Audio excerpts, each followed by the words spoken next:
Hi everyone, by the end of this video, you'll be able to solve 1 minus 5, and then you have 1 minus 5 inside these parentheses with an exponent of 3. To start solving this problem, we're going to need the help of PEMDAS. And PEMDAS is telling us that parentheses, which is the highest level in PEMDAS, goes first. So 1 minus 5 equals -4.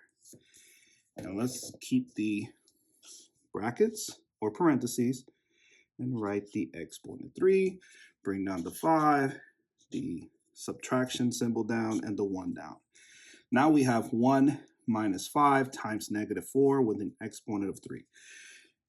And now looking at PEMDAS, exponent will be first, not subtraction, because we are reading from or solving the math problem from left to right according to PEMDAS.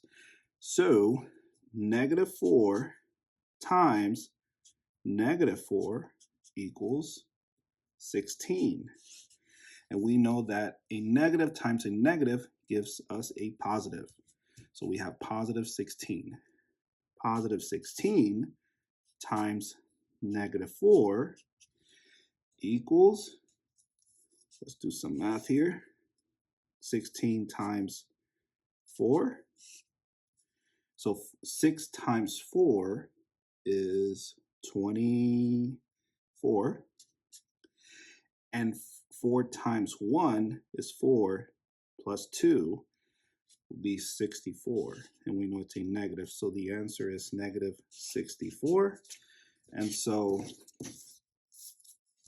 I'll write -64 and keep the parentheses, bring down the 5, the 1, and the subtraction symbol down.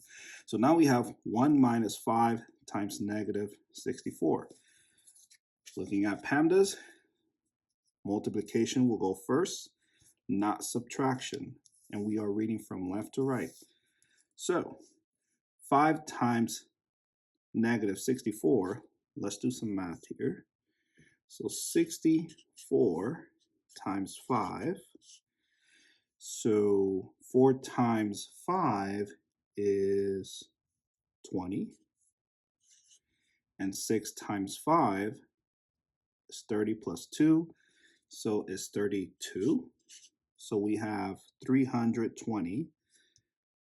That's what I got, and it's negative. And I'll write it here, 1 minus -320.